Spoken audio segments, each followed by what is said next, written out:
So today I want to show the differences between the four models of Weber carburetors used on Porsche.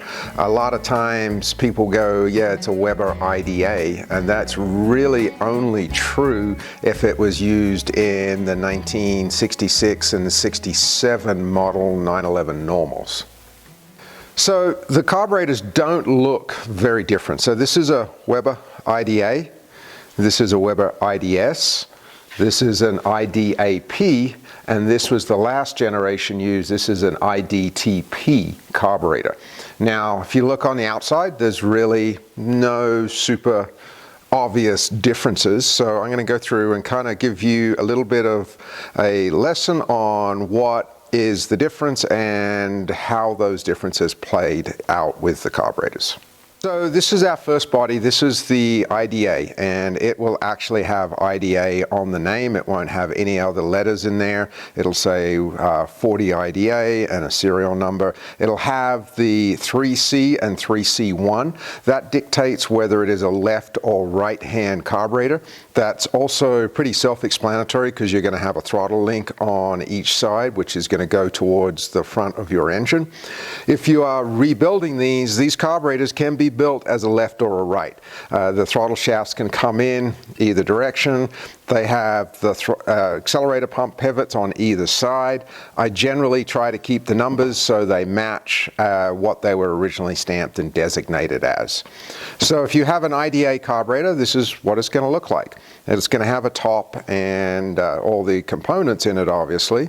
But the main differences are going to be, one is going to be on the progression ports.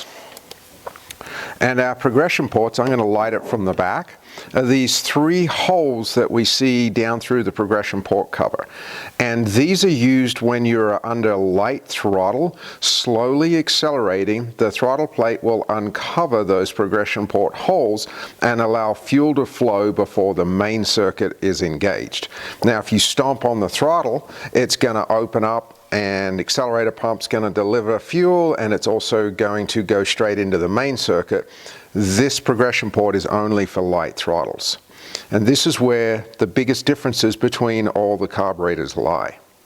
Now, another thing that was different on the Weber IDAs was the accelerator pump circuit. Now, this one's already all stripped out, so we don't have it in there. But the early IDA carburetors did not use the adjustable accelerator pump rod like you see here. This is an adjustable pump rod. They also used a different accelerator pump cam to activate that. So this is an original pump lever from an early IDA carburetor, along with the fixed link that would operate that pump lever. And you can see the differences between the two levers right here, in that this one is very rounded on the bottom, and that causes for a very slow ramp. And when you make a slow acceleration movement, often it won't deliver any pump shot into the carburetor. This was the later style. These were used on the IDTPs and above, and they were also retrofitted back to these carburetors to fix an acceleration lag. This ramp here makes it very fast when it activates. So another one of the big differences on the early IDA carburetors were the throttle shaft couplings right here that linked the two throttle housing or two throttle shafts together. Now, the early IDAs used this bent wire system that was very prone to breaking. There was a M4 bolt that would go through here. You would tighten that up, and these would tend to crack, in which case the one primary shaft would operate and leave the last barrel to not operate. They changed that in the next model, the IDAP, to this style coupling, which is a lot stronger, had very little issues. These can still break, these little saw cuts here to allow for any kind of misalignment between the throttle bores. Very rare for these to break though. So that was another difference on the early IDA carburetors. Then lastly, on the early IDA carburetors, originally these ones did not use the O-ring style idle jet holders. So on the early IDAs all the way up to the IDAPs, on the idle jet holders they used a straight through holder and it did not use an O-ring. On the IDTPs they started using this style, which had incorporated an O-ring on it to help seal for air leaks on that idle progression port. Now another thing, if you use the wrong screw, if I use one of these jet holders, it will screw into here, and normally what you would have is you would install this idle jet like that and screw it in. Difference is if you use the late model jet holder on an early model carburetor, is it will bottom out against the housing right here, and this will cause the jet to not seat against the seat inside the carburetor body, and it'll be extremely rich. That is because this is the fuel calibration right here. If it is off the seat, fuel is just going to bypass this jet and flow into that progression port and idle port setting.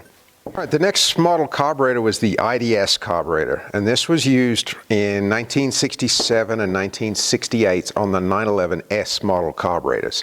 As far as the IDA is concerned, it used the same idle jet holders. It has a very similar port layout on it. They did change the size of those holes down in there on the port.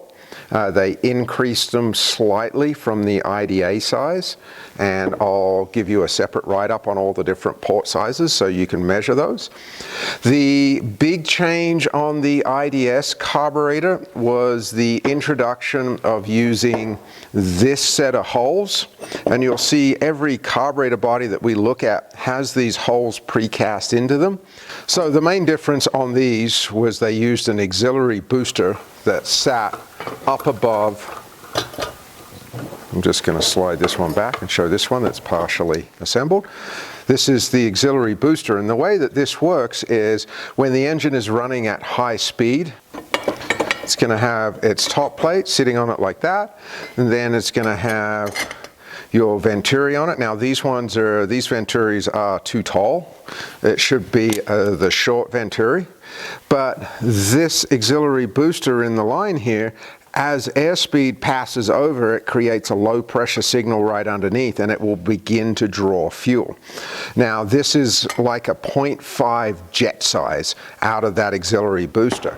What that meant was they could have a 125 main jet installed in the circuit right there. So if you were driving around town, you have some resemblance of a little bit better fuel economy, but when you were at wide open throttle applications, that auxiliary booster right here is going to come into play, and that's going to be like increasing the main jet from a 125 to a 130 on the main jet circuit.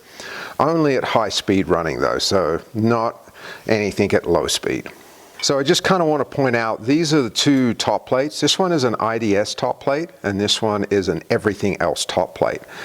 If you look, the way that these were cast at the Weber factory, they are pretty much identical in every way, shape, and form as far as what's precast into them.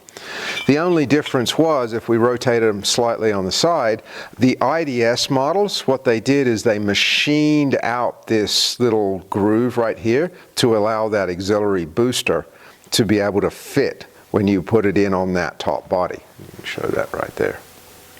So the Weber factory was really thinking about this from day one, thinking that they were going to be able to add that because this was built into the mold. They had the capability to make any carburetor an IDS carburetor. It was just decided, due to manufacturing demands, how many Porsche were ordering, that they would complete these machining operations as needed.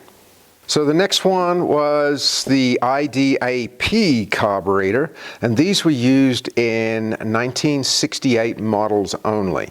One of the easiest ways to identify these is going to be by this vacuum port on the front cylinder. This vacuum port was designed because in 68 we had emissions requirements coming in. They used a vacuum retard ignition distributor, and California model cars also used an air injection for exhaust gas dilution.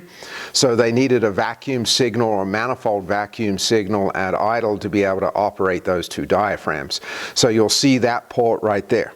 Once again, if we look at any other carburetor body, that housing is there, it's just not drilled. So something you can always convert bodies if you had to. When it comes down to our progression ports, size and location is going to be very similar to the IDS locations, and also hole size is going to be identical to the IDS applications. Accelerator pumps and linkages on these, the throttle linkage could have either way in between the two, either the bent steel housing or the solid steel barrel connector. Idle jets were still non-O-ring. They were using O-rings on the mixture screws. Now these O-rings that they used down here were not 100% seal proof. What they did is stopped a little bit of weeping coming through.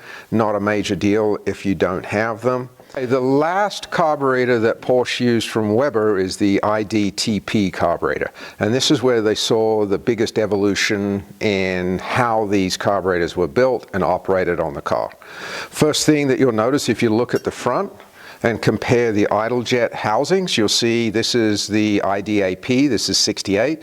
These came in to Porsche in 69. You see how this is opened up. This is so it can take the late model jet holder with an O-ring. And what this did is it helped with fuel seepage out of this area. And these early carburetors would suffer from a little bit of fuel staining here. The other big changes is all of these carburetors used the barrel connector in between the two shafts. There were no more of the pressed steel connectors that were prone to breaking.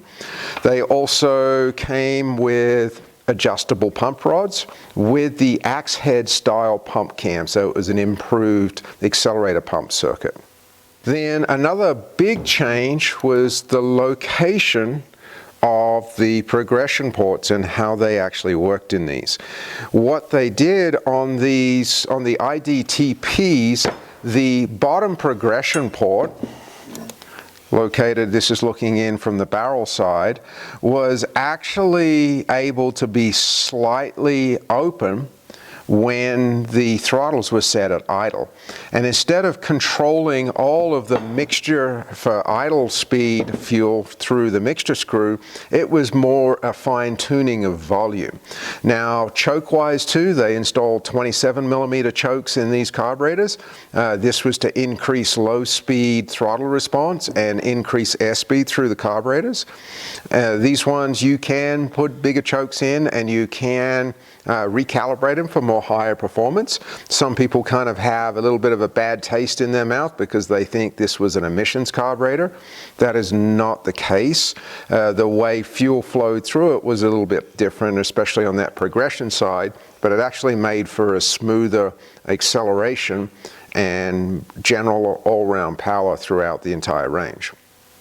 Okay, so these are the four main genuine Weber branded carburetors that we used on Porsche. One last thing I want to point out on the IDTP carburetors, Porsche actually put their parts mark on these carburetors, so it's a good way to tell if these were delivered as a genuine product to Porsche through the dealer network. They will have the triangle with the P in it that is stamped by Porsche at the time that they received them. The other big differences on the IDTP carburetors was the finish that they applied to them. So this is a chemical finish and this is just a top plate. You can see this is how they come out of our Vapor Blast cleaner, and we've actually changed how we're applying finishes to these carburetors as well. From the factory, the IDTPs and some of the late IDAPs would have been originally this greeny goldy color, and that color can vary depending on how they were colored, where they were colored in the batch. I've seen them all different colors. We are, the way that we are dealing with them lately, so this set of IDS right here have been done in Cerakote. Cerakote has brought out a line of aluminum finishes that are non-baked, so they don't have to go in the oven for carburetors. So far I've been really happy. The feel on these is super smooth. It's the last process I do after all machine work and cleaning work is done, is I apply that, let them sit overnight, and then they're good for reassembly. And this is to help protect the body of the carburetor. Same with this. This was to help protect the body of the carburetors against corrosion. A lot of guys in the past have said, well, I don't want my carburetors looking new, I just want to get them fixed and get them working and driving down the road. Unfortunately, it's a byproduct of the operation having them look good when we're finished. It's all the protections and stuff that we're putting into it. When it comes to the green colors, this is another set of IDTPs. This is a Cerakote finish that we've used on this. This set is actually for our 69 engine that's on our test stand. We're going to add one more application to that. Recently Cerakote has come out with a high gloss ceramic clear to go, and this is designed to go over the top of an existing Cerakote product. So the last carburetor that I want to look at is, this is marked as a Weber IDA carburetor. This one is actually an aftermarket carburetor that was built in the United States in the mid-1980s, and it's kind of a hybrid. They have a bad rep because of some of the manufacturing issues that they have, and so I kind of want to go over these, what to look for, what you're going to see, how to identify. So one of the first things that you can see to identify the difference is the Weber brand, as it's cast into the body, is different from the Made in Italy brand markings. So this brand marking is more of the modern Weber one that you'll see from the Redline Weber products. The other easy way to identify these is by on the casting right here. You'll see how this casting dives down, opens up, and then dives back up. The story behind that, as far as I've heard it, is they had an issue with the mold blowing out and they just repaired it as they could. If you look on a genuine Made in Italy Weber body, you can see it's nice and smooth and consistent with their casting along this period. So this is another way to identify those bodies very quickly. This aftermarket version was based on the early 1966-67 IDA carburetor, but with a few changes. And one of the things that you'll see as part of the changes is in the casting is this extra port right here, and this is one of the idle progression passageways. This was used on a Weber IDF carburetor for fuel enrichment, and it looked like at some point when they were thinking about bringing this in, they were going to add an enrichment point right here. You'll notice on the genuine Webers from Italy, they don't have that in the casting. The other thing that they did as well is they used the early 66 pump cam, which has the very rounded bottom on it, but they did use the adjustable pump rod. So they kind of got half of it right in the adjustability of it, but still using this pump cam will usually result in a flat spot off of idle. The other thing that they did is they updated the idle jet holders to use the later model. I'm just going to pop this one out, and you can see there's an O-ring in there which doesn't want to come out, so I'm going to leave it there. And they use the late model idle jet holders. Now another issue that they also had, they were a little bit cheaper in the way that they built the carburetor. If we look at the fuel inlets around on the top plate, and if we compare those to an Italian built Weber carburetor, what we can see is the Italians cast in a brass area, which is a lot stronger. It can take a lot more abuse, tighter torques. Sometimes these threads were prone to damage, and because they were just cast into the aluminum, often you'd have to replace a plate depending on how badly they were damaged. You could still damage these, but they were just a lot stronger. The other changes that happened as well was on the accelerator pump circuit on the actual lever. You see here how we've just got a piece of nylon, whereas the original style Italian built ones actually use a roller to roll on that pump cam. Another one of the issues that this particular carburetor ran into problems with was throttle shaft alignment. And the manufacturing tolerances on these were not as good as the Italian ones. Quite often we'll find when we've rebuilt these that the throttle shafts are not in alignment from barrel to barrel, and they suffer from some pretty heavy wear on the throttle shafts. Now it's something that I've been able to correct for, and I will generally set it up and ream them to an oversize and use an 8.5 shaft, and I can fix those alignment issues when I do that. These ones have a little bit of a bad name just because of the manufacturing differences. The quality was nowhere near as good as the originals. The jet package that these came with was a copy of that 66 Weber IDA carburetor. They came with a 30mm choke, 125 main jet, 55 on the idle jet, usually an F26 on emulsion, and 185 air corrector, which the package is fine. You can certainly make them work. As far as value between the two, these are typically worth about half what a genuine made in Italy Weber is worth. So that wraps up our carburetor identification and usage video. This way, hopefully it gives you some information. If you're at a swap meet and you're looking to buy a set of carburetors, you can at least kind of tie down which one's going to be right for your model. As far as using these carburetors on an aftermarket, so let's say you have a late model car, a CIS car or a DME car, and for some reason you want to go to carburetors, usually not the direction I would go, but I understand that those that do. Often the 40mm carburetor is only going to be good up to around that 2.7 3-liter operation engine size.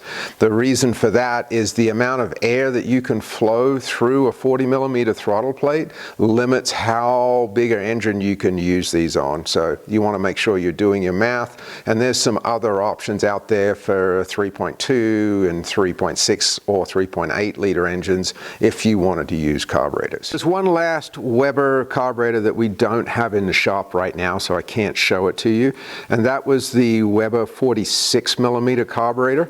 The housing was actually the same. The only difference is the throttle plates were enlarged out to 46mm. It was based on the IDA carburetor, and literally it's a straight shot through, because this housing size right here is actually 46. So it was a straight shot through to the throttle plate. Those carburetors were used in racing only applications. They were never used on a street application, at least to my knowledge. And that size carburetor is something that you could also use on your 3-liter or 3.2-liter engine displacement. Though finding parts for them is a little bit challenging. They are out there on the aftermarket and they are rebuildable.